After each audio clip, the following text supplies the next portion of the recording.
नमस्कार, मैं पूनम शर्मा और आप देख रहे हैं TN न्यूज 24 आवाज जुर्म के खिलाफ। तो चलिए देखते हैं आज की खबर में क्या कुछ है खास। जनपद आगरा के बीडी जैन कन्या महाविद्यालय आगरा छावनी में आगामी 13 एवं 14 मार्च को 2 दिवसीय रीतकालीन साहित्य के विविध आयाम विषय पर राष्ट्रीय संगोष्ठी का आयोजन किया जा रहा है। संगोष्ठी की संयोजिका डॉक्टर अंकिता तिवारी ने बताया कि रीतिकाल को हिंदी साहित्य में हमेशा अपेक्षित रखा गया है और इसे दरबारी एवं अतिशयोक्ति के खाते में शामिल कर दिया गया है। इससे साहित्य के अविरल प्रवाह से निश्चित सहज प्रेम भाव की कोमलता एवं सृजन की उत्कृष्टतम स्वरूपों आदि का तटस्थ मूल्यांकन नहीं हो सका है।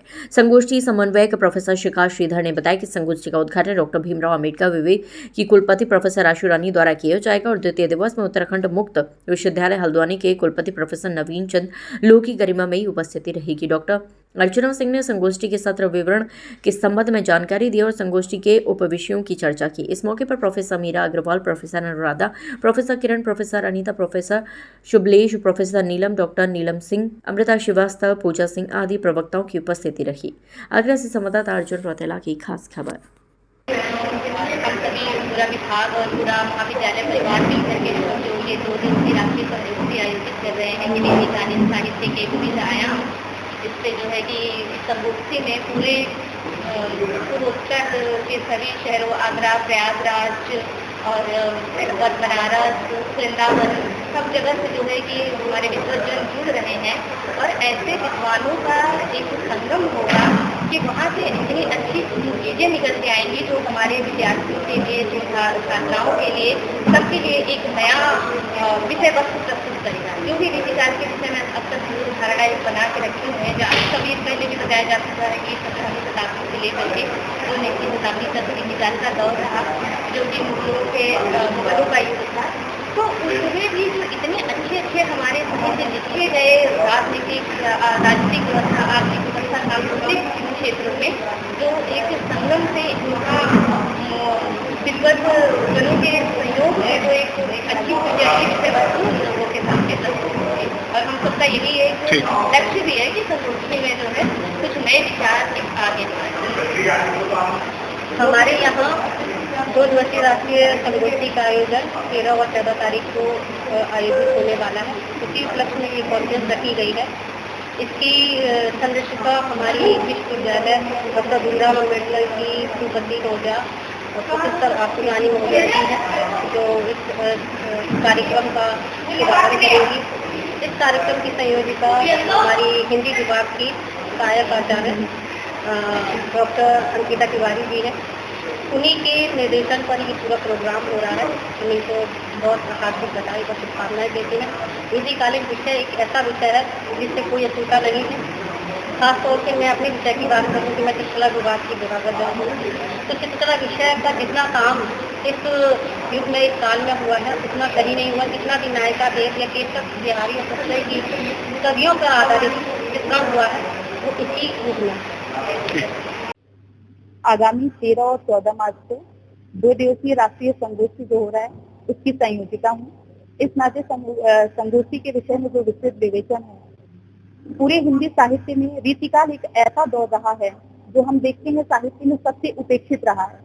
इस उपेक्षित दौर को ही हम लोगों ने चुना है और इसलिए क्योंकि उन दौर में जो तुलनात्मक रूप से आलोचनात्मक विवेचना हुई है वो शायद साहित्यिक रूप में उतना न्याय नहीं कर पाया गया है। इसलिए हमने इस विषय को चुना और इस विषय को हिंदुस्तानी एकेडमी प्रयागराज ने स्वीकार किया और वो स्पॉन्सर किए हैं। इसलिए श्रीमती भगवती देवी जैन महाविद्यालय और हम हिंदुस्तानी एकेडमी प्रयागराज, इन दोनों के संयुक्त तत्वावधान में 2 दिवसीय राष्ट्रीय संगोष्ठी का आयोजन किया जा रहा है। रीतिकाल हिंदी साहित्य का एक ऐसा दौर रहा है जब उसे हम केवल दरबारी काव्य, उसे एक तरह से पिष्ट पेशड़ का युग कह के छोड़ देते हैं। कई बार देहवादी सौंदर्य, नायिका सौंदर्य, लक्षिक वर्णन, हम यही तक रीतिकाल के बारे में जानते हैं। लेकिन रीतिकाल में एक व्यापक कलात्मक सौंदर्य हुआ, चित्रकला का विकास हुआ, संगीत का विकास हुआ। ये सारे पहलू जो महत्वपूर्ण थे और पूरे संस्कृत काव्य परंपरा से आकर के यहाँ तक चले और रीतिकाल जिस दौर को आगे बढ़ा रहा है, इन सारे मुख्य बिंदुओं को हमारे साहित्य में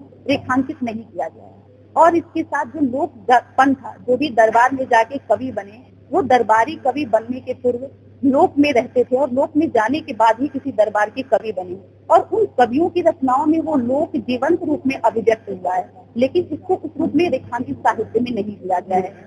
तो इस संगोष्ठी में हम लोग का जो 2 दिवसीय संगोष्ठी है, दोनों दिनों के संगोष्ठी के मुख्य अतिथि के रूप में पहले दिन माननीय आसुरानी मैम हमारी रहेंगी जो उद्घाटन सत्र करेंगी, और दूसरे दिन उत्तराखंड मुक्त विश्वविद्यालय के कुलपति प्रोफेसर नवीन चंद्र लोहनी जी हम सबके बीच रहेंगे। इस संगोष्ठी में जो विद्वत जन है वो विद्वत जन आगरा से बाहर, हम उत्तर प्रदेश के अलावा अन्य राज्यों से भी विद्वान इसमें आ रहे हैं।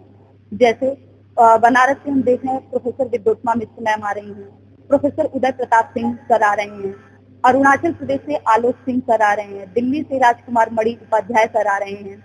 इसके अलावा कुशीनगर और अन्य क्षेत्रों से जो रीतिकाल विषय पर प्रबुद्ध जन है जिन्होंने कार्य किया है, उनके बारे में हम लोग सुनेंगे और गंभीर विश्लेषण और विवेचन होगा। आप सभी पत्रकार बंधुओं का हमारे महाविद्यालय में स्वागत है, अभिनंदन है। आज जिस शुभ कार्य के लिए हम सब यहाँ पर एकत्रित हुए हैं इस प्रेस कॉन्फ्रेंस के जरिए, वो हमारे यहाँ जो एक राष्ट्रीय संगोष्ठी का आयोजन किया जा रहा है 13 और 14 मार्च को, ये हिंदुस्तानी अकादमी के संयुक्त तत्वाधान में हो रहा है और सभी शोधार्थी विद्यार्थियों को इससे बहुत लाभ मिलेगा और जितने भी हमारे शिक्षक समुदाय हैं उनको भी इससे बहुत लाभान्वित होंगे। लगभग हमारे डिटेल ये बता देंगी। कई शोधार्थियों ने और आगरा से बाहर दूर देशों से भी हमारे पास यहाँ पर रजिस्ट्रेशन हो चुके हैं, तो हमें उम्मीद है कि एक अच्छी संख्या में यहाँ पर उपस्थिति रहेगी और साहित्य जगत के सभी लोग यहाँ जुड़ेंगे और सभी विद्वान, सभी प्रोफेसर और कुलपति महोदया यहाँ पर उस दिन हमारे स्वागत के समय पर आएंगी, प्रथम सत्र की अध्यक्षता करेंगी। तो हमारी अंकिता और इसकी टीम को बहुत बहुत शुभकामनाएं हैं कि उसने इतनी छोटी उम्र में इतना बड़ा बीड़ा उठाया है और वो उसको बहुत ऊंचाइयों तक ले जाने में सक्षम होगा। बहुत बहुत धन्यवाद।